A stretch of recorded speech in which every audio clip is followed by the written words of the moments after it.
Olá, boa tarde. Hoje nós temos a nossa última leitura, já com a revisão de conteúdos para a última prova, que vai ser na semana que vem. Depois dessa prova é a PS para os que não conseguiram alcançar nota nas avaliações anteriores. No artigo que eu compartilhei com vocês sobre psicologia e direitos humanos, eu comecei explicando que nas últimas décadas a psicologia brasileira tem declarado seu compromisso com a defesa da democracia, né? E com os direitos humanos e na luta contra a desigualdade.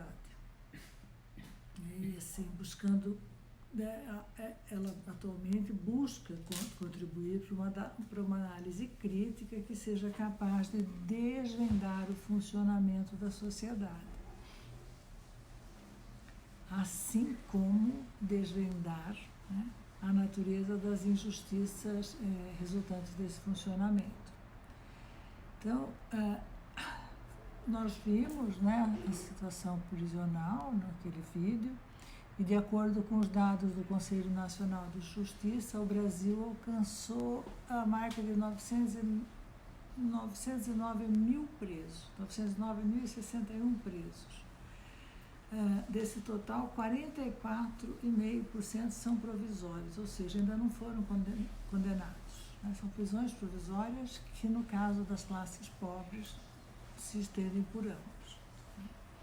O Brasil figura como a terceira maior população carcerária do mundo, atrás apenas dos Estados Unidos e da China, e o sistema prisional brasileiro, vocês viram, né, enfrenta problemas como a superlotação, a falta de estrutura adequada. Então, acho que eu já falei que compõe o núcleo de psicologia e sistema prisional, do CRP, e nesse ano fiz um texto para o Dia do Detento, explicando que quando a gente parte de uma psicologia comprometida com o enfrentamento à desigualdade social, a gente entende que é necessário refletir sobre tal realidade, né, do sistema penal brasileiro e sobre essa imensa parcela da população encarcerada. Não dá para fazer de conta que não é com a gente, né? Estudiosos como Loic Vacan têm denunciado a criminalização da pobreza como uma das consequências do modelo de sociedade estadunidense que substituiu o estado do bem-estar social e, de acordo com a ideologia do mercado total, transformou-se em estado penal.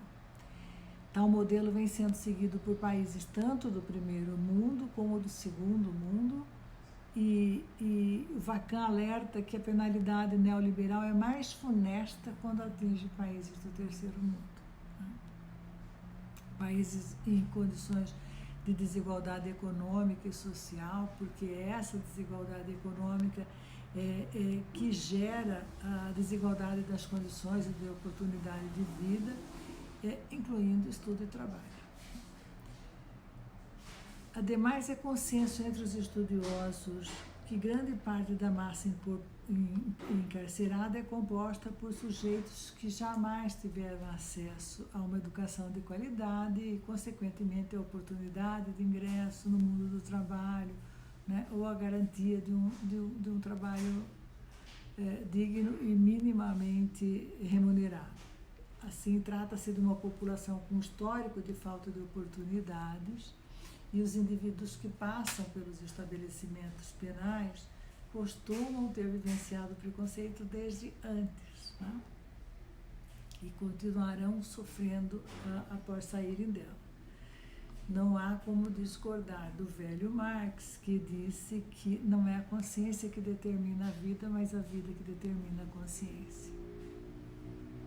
Então, temos o preconceito como agravante do sistema prisional, porque apesar da falácia do discurso da ressocialização, ao retornarem à liberdade, as pessoas presas encontram grande dificuldade de ingressar no mundo do trabalho, o que resulta num alto índice de reincidência, que comprova a insuficiência das políticas de reinserção social voltadas a essa população.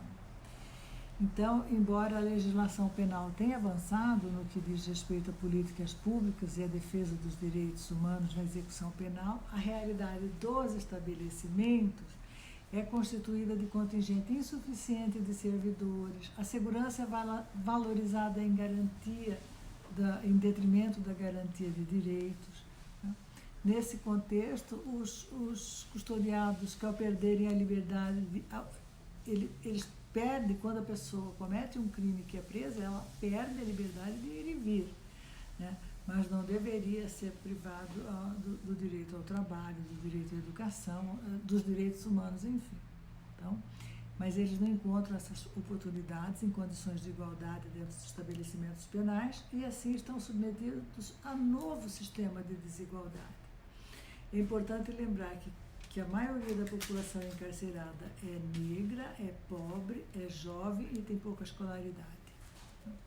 Pensar no detento inclui necessariamente o desejo de lutar pelo acesso de toda a população aos direitos humanos previstos em lei e que incluem uma educação pública de qualidade. Nos vídeos do Roberto da Silva e do Silvio Almeida, a gente viu a questão explícita do racismo e preconceito, que também é uma das consequências da desigualdade. Vimos o documentário 13ª Emenda, que trata como os Estados Unidos trataram, estigmatizaram e criminalizaram o negro no país. O documentário também aborda a construção do preconceito e uma das falas que me impressiona no documentário é uma fala do Barack Obama dizendo que a mãe dele confessou para ele, contou para ele que se ela vê um negro na rua de noite, ela atravessa a calçada, uma coisa assim, não me lembro. Mas ela é branca, mas ela tem um filho negro, e que filho? Né? Como é que o preconceito está incrustado na subjetividade das pessoas? Né? A psicóloga Cida Bento, autora de um livro chamado Pacto da Branquitude, trabalha bem essa questão de como que essa branquitude foi se tornando, né, um valor. Né? Ela fala que a grande questão é o não reconhecimento da herança escravocrata nas instituições e na história do país. É a supremacia branca incrustada na branquitude, uma relação de dominação de um grupo sobre o outro, que a gente pode observar cotidianamente na política, na cultura, na economia. Ontem vi a notícia que um juiz branco mandou retirarem da sala da audiência um advogado negro porque ele ofereceu um copo de água para uma testemunha que não estava se sentindo bem. E a Associação dos Magistrados deu razão ao juiz, disse que o juiz estava certo. Então, o problema racial é a herança do colonialismo, não está restrito ao Brasil, está incrustado na Europa colonizadora. Vimos há poucos dias, né, os torcedores no estádio da Espanha gritavam em coro, mono, mono, para o jogador brasileiro, né, o Vini Júnior. Então, é o pacto da branquitude, né? É a decisão que o branco é superior, né? Então, o texto para Cida Bento é necessário reconhecer e debater essas e outras relações de dominação para criar condições de avanço para um outro tipo de sociedade e outros pactos civilizatórios. Então, esse assunto incomoda, né? É ruim de falar nisso, mas é necessário, né? Esses temas são necessários de ser enfrentados. O texto do Crepop afirma que debater racismo é libertador, desata nós e equívocos semânticos e políticos. Você passa a compreender, né? Você passa a desatar os nós, passa a tornar evidente aquilo que estava obscuro. Então, a publicação mostra, né, como identificar as formas de racismo institucional, interpessoal e pessoal. Vimos o vídeo do Silvio Almeida e sabemos que é o racismo efetivado em estruturas públicas e privadas no país, né, que é uma prática marcada pelo tratamento diferencial, desigual. Indica a falha do Estado em promover assistência igualitária aos diversos grupos sociais, notadamente a população negra, que enfrenta diariamente uma exposição à violência e à injustiça social, tendo que conviver com a intolerância, com o desrespeito e com o não reconhecimento de sua contribuição significativa para a construção da ciência e do progresso do país.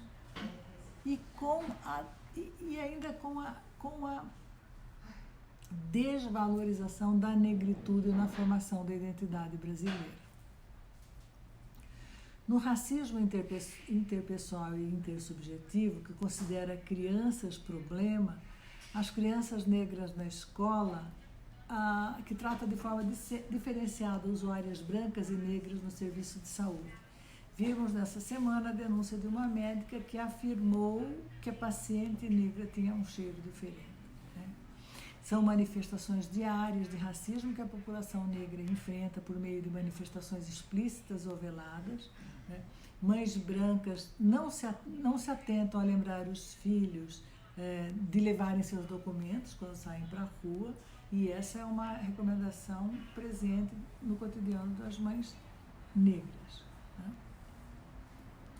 Sabemos que as mães negras recomendam que eles levem seus documentos, que não corram na rua para não serem confundidos com bandidos, A publicação também oferece no eixo 5 as orientações para a atuação ao profissional de psicologia na desconstrução do racismo, na promoção da igualdade, como diagnosticar a discriminação institucional e como enfrentar essa discriminação.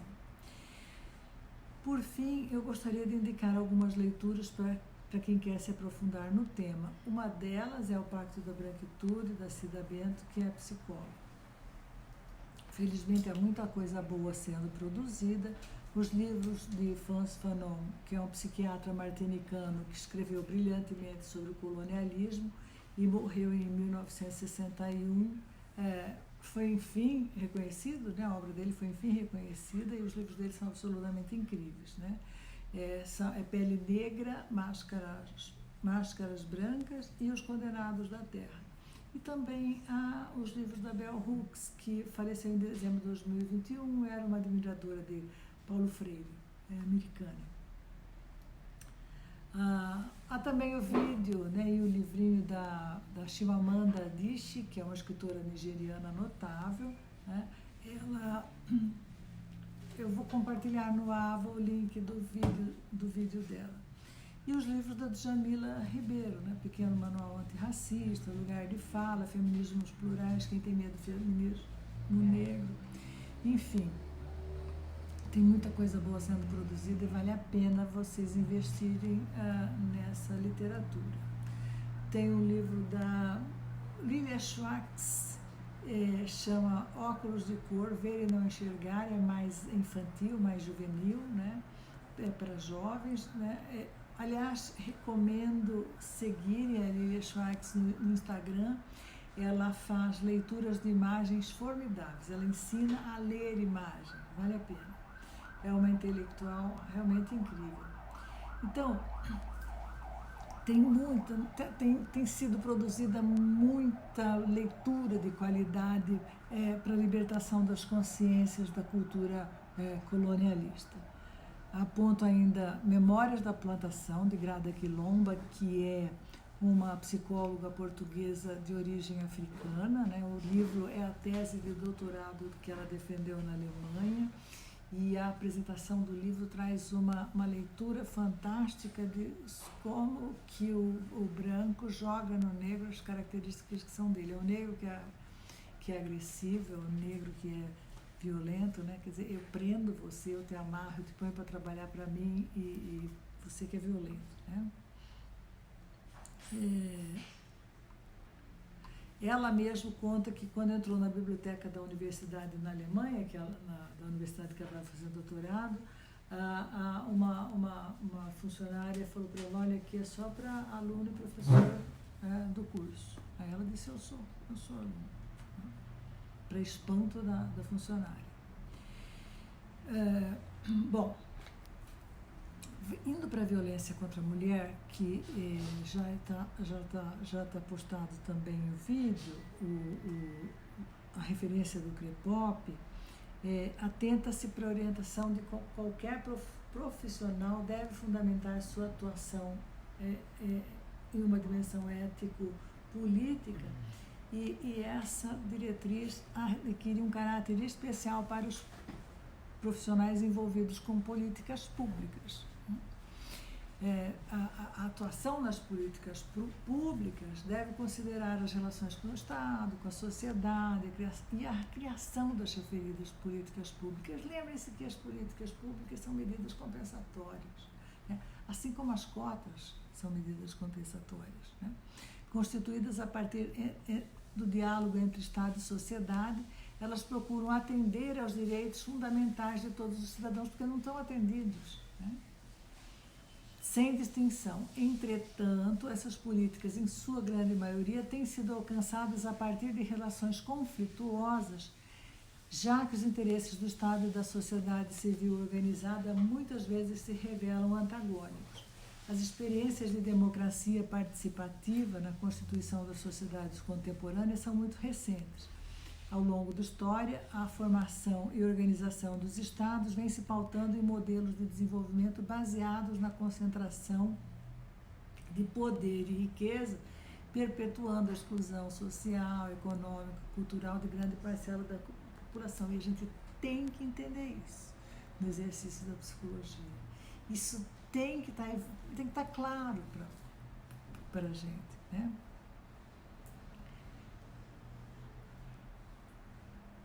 Uma vez instituídas, as políticas públicas procuram responder às injustiças sociais, formam um instrumento que vai além da atuação dos governos temporários. Elas são políticas de Estado, não dos governos, né? Não podem ser confundidas, mas a gente vê, né? Elas não podem ser confundidas com frutos de mandados pontuais, também devem ser entendidos como fator fundamental na defesa dos direitos humanos e no desenvolvimento pleno das potencialidades de todo cidadão. A compreensão desse contexto é necessária para a atuação das psicólogas nas políticas públicas. A prática diária, responsável e com qualidade requer o entendimento desse compromisso ético e político para a contribuição na promoção dos direitos do indivíduo e da coletividade. Então, a referência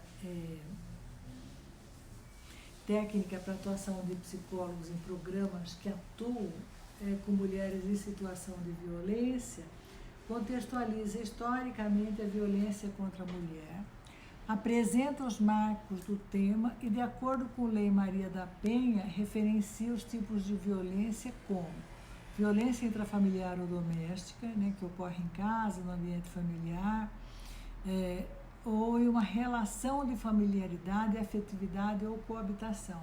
Geralmente é praticada por um membro da família que vive com a vítima. As agressões domésticas incluem abusos físico, sexual e psicológico, negligência e abandono. Violência sexual, né, a prática sexual feita sem o consentimento da mulher, com o uso da força, intimidações, chantagens, ameaças ou qualquer outro mecanismo que anule a vontade pessoal. Violência psicológica, ato causador de danos à saúde psicológica, autodeterminação ou ao desenvolvimento pessoal e emocional da mulher. Pode se expressar pela tentativa de controlar suas ações e valores por meio de intimidação, manipulação, ameaças dirigidas à mulher ou aos filhos. Pode ser impingida por humilhação, isolamento social e familiar, rejeição, exploração e agressão verbal, que podem danificar a motivação, a autoimagem e a autoestima. Apesar de uma realidade muito presente, a violência psicológica ainda tem sido subestimada pelas redes de serviço e as delegacias, por exemplo, não registram ou oferecem a assistência específica a esses casos. Temos também a violência patrimonial, né, danos, perdas, subtração ou retenção de objetos, de documentos pessoais, bens e valores da mulher, configuram esse tipo de violência. Violência moral, aquela que visa a calúnia, a ação que visa a calúnia, difamação, injúria contra a reputação da mulher. Violência física, que é o ato de provocar lesões corporais provocadas por qualquer ação que ponha em risco a integridade física da mulher. Essa tipologia e a referência orienta, né, a leitura da Lei Maria da Penha, né? Porque só com a leitura, com a compreensão de que a mulher não é a única a passar por isso, né, ela tem a possibilidade de romper. O grande desafio no trabalho com as mulheres vítimas de violência é romper o ciclo da violência, o ciclo da violência doméstica, né? Os relacionamentos violentos em geral seguem um ciclo que é denominado como ciclo da violência, né? E que, de acordo com isso, que existe um padrão de funcionamento do ciclo em 3 fases sucessivas. A primeira fase seria a fase da tensão, a segunda da explosão e a terceira e última a fase da lua de mel. Uma das causas que promovem esse aspecto são as constantes promessas de mudança por parte do companheiro e o desejo da mulher de que essa mudança aconteça, uma vez que há um vínculo afetivo na relação em questão. As promessas de mudança são feitas após situação de agressão que desencadeia algum tipo de reação por parte da mulher e são seguidas por manifestações de afeto e mudanças temporárias no comportamento do companheiro, almejadas pela mulher, o que contribui para que ela permaneça durante muito tempo vivenciando uma reação violenta, né? Algumas chegando à situação de morte, né? Bom, tem outros temas da psicologia, sensíveis para a psicologia, que a gente não chegou a abordar, como violência contra crianças e adolescentes, mas eu disponibilizei o material para vocês no AVA. Muitos de vocês vão se deparar com esse tema nos estágios em psicologia. E nesse mês mesmo tem a defesa de dissertação da Gabriele Pacífico, que formou em psicologia, e o trabalho de mestrado dela surge, né, a partir do estágio básico, quando ela se depara em crianças que sofrem violência, né? Aliás, eu vou avisar sobre a defesa dela, eu faço parte da banca, eu vou avisar a data, se vocês quiserem assistir, o trabalho está impecável. Outro tema que também preocupa e que a gente não teve como abordar e que tem que ser enfrentado é o suicídio. E aqui eu adianto que a gente vê o suicídio na psicologia brasileira, a gente não vê o suicídio como uma doença, tá? Não é uma característica pessoal, uma doença mental, mas como um fenômeno social que deve ser encarado de frente.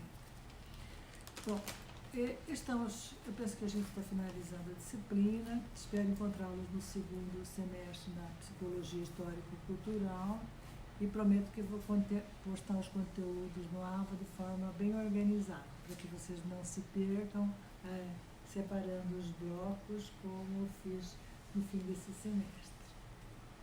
Boa prova, semana que vem. Aliás, eu corrigi já a avaliação 3 e nossa, nunca vi tanto 10. Parabéns.